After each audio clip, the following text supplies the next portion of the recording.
Alright, bench press day today. Pretty exciting day. It's always fun to bench press.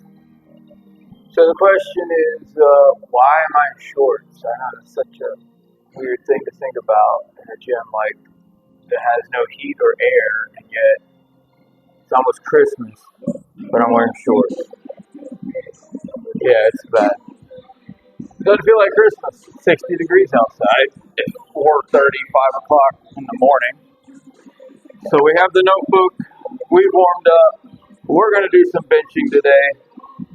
And I think we're going to talk about, well, we're definitely going to talk about Jesus. Probably going to talk about Christmas. Because people always say this. You ever listen to people talk, just sort of the chatter?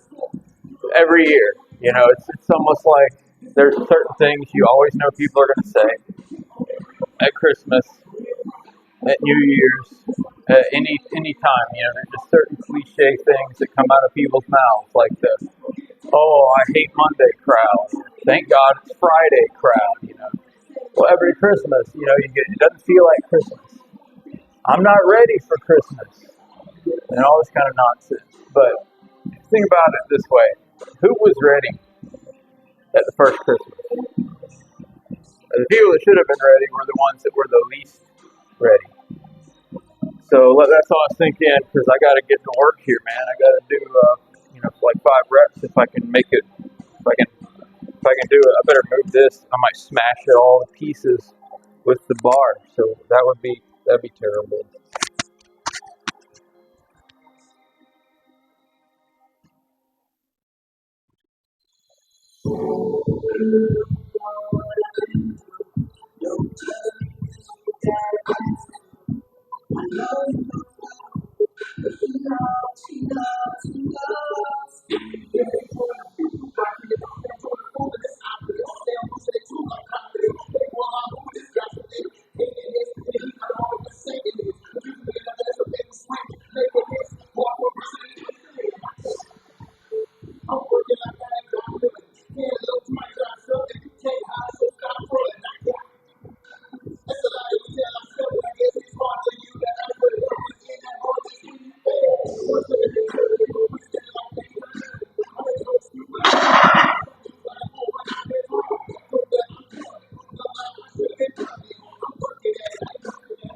All right, first set down.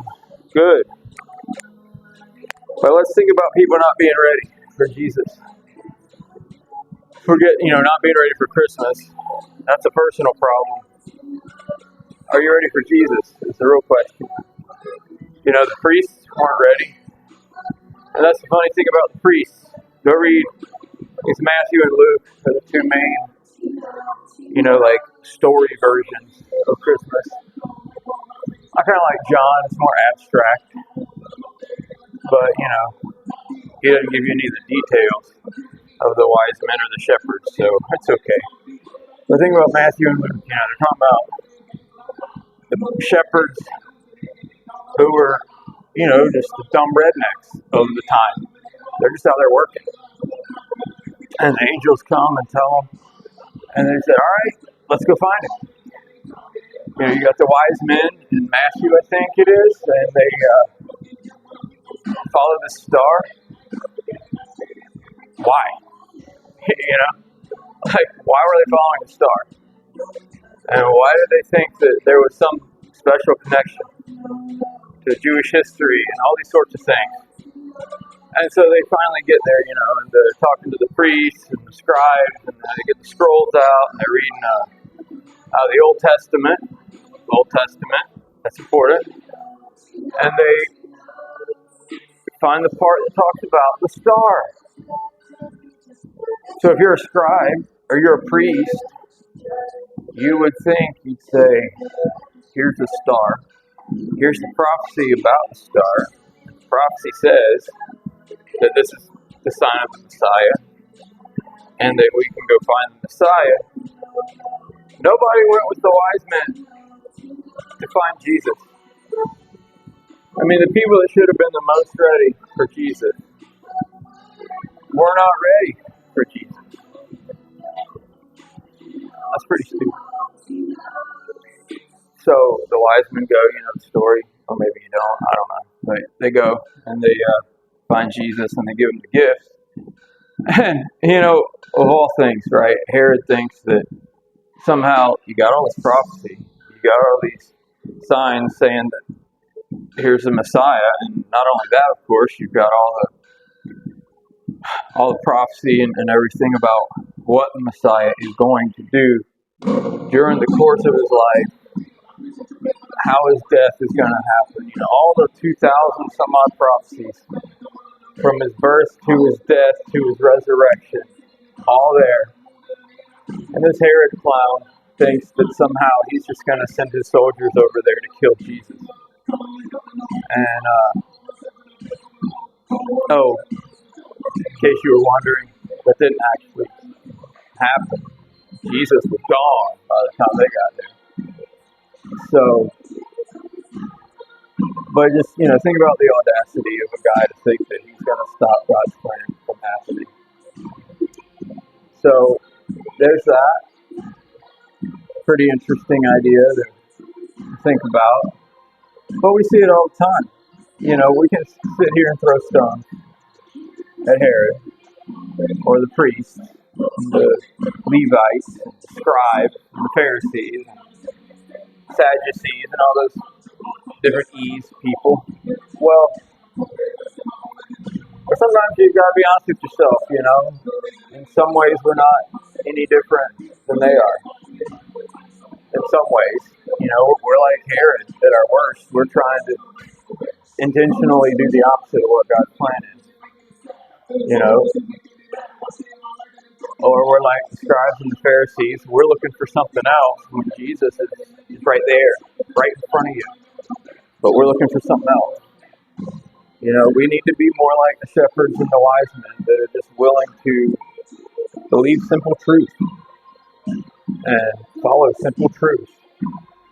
And just like Jesus says it, and the angels told the shepherds, and the wise men must have understood this too. Jesus came for all kinds of people. Otherwise, I wouldn't be sitting here talking. It's that simple. Think about that for a minute. And let's do another set. So 240. Set number 2. See if we can bang out another fiber. 2 wheels and some change. Gotta make it happen. Uh-oh. Don't want to smash this.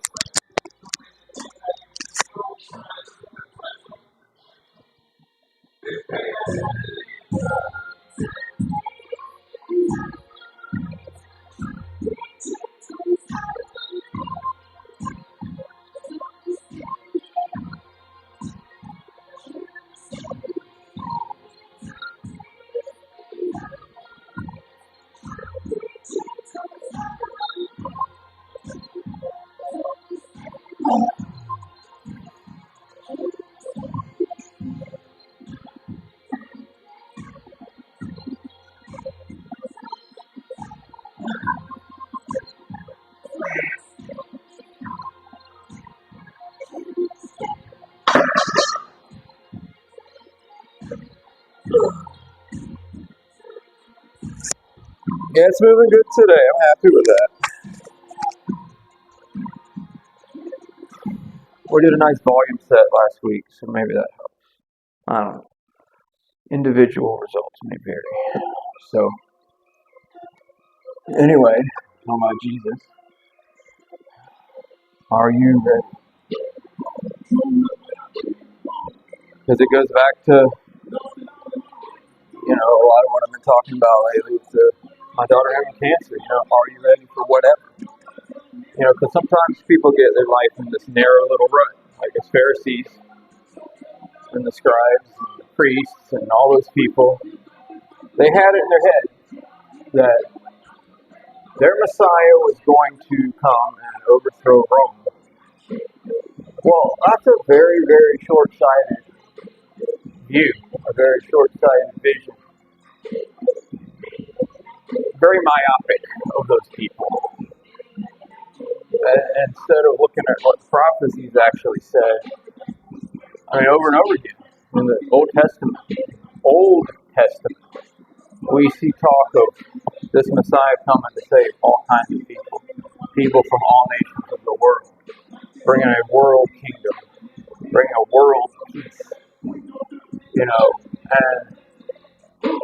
I mean, let's ignore all that, right? Just make it all about us and our one little problem that we have with Rome and this small little short window of time out of all of history and make everything about this.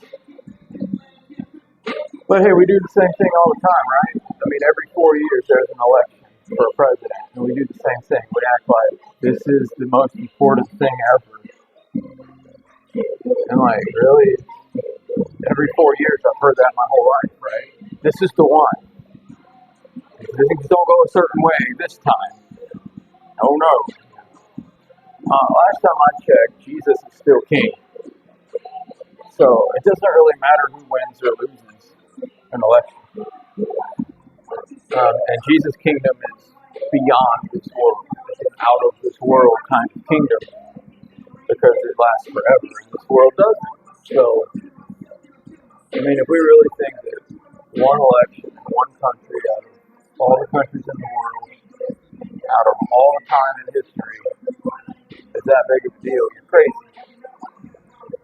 It doesn't phase the kingdom of God in one little bit. So, stay ready. Keep your vision where it's supposed to be. And don't get so caught up in the here and now. Because the here and now is always changing. And so you're going to be a very unstable, shifty kind of person if you're looking at the here and the now to define your mood, or to define your mindset, or your state of mind, your feelings, and all that stuff. So does it feel like Christmas when it's 60 degrees outside? I don't know what feelings have to do with it, to be honest with you. But Jesus is still king, whether my daughter has cancer or not, whether it's Christmas or not, whether it's 60 or 30, doesn't matter. It doesn't change the ultimate reality of who God is and what He's doing and what His plan is. I mean, think of it. You had Rome doing what they were doing. You had the Jews doing what they were doing. You had these rednecks out there tending their sheep. You had these sophisticated wise men coming from the east. And all these different things didn't even necessarily know what each other were doing. And yet they were all facilitating exactly what the fulfillment of the Old Testament prophecies were. And it worked perfectly because it was God's plan. So none of those little details really mattered. It was God's plan. That's the only thing that really matters.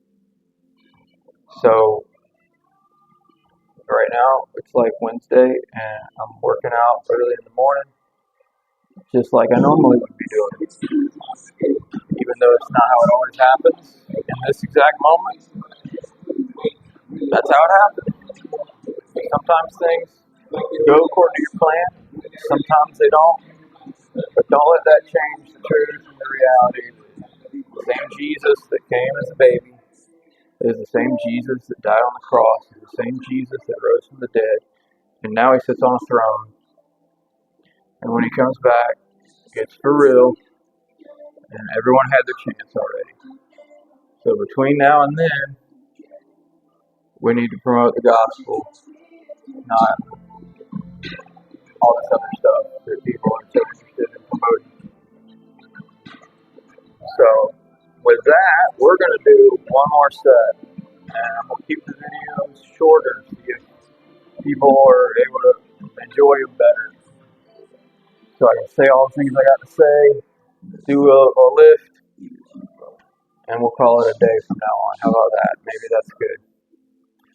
So let's see. Better take this off. Don't want to smash it up.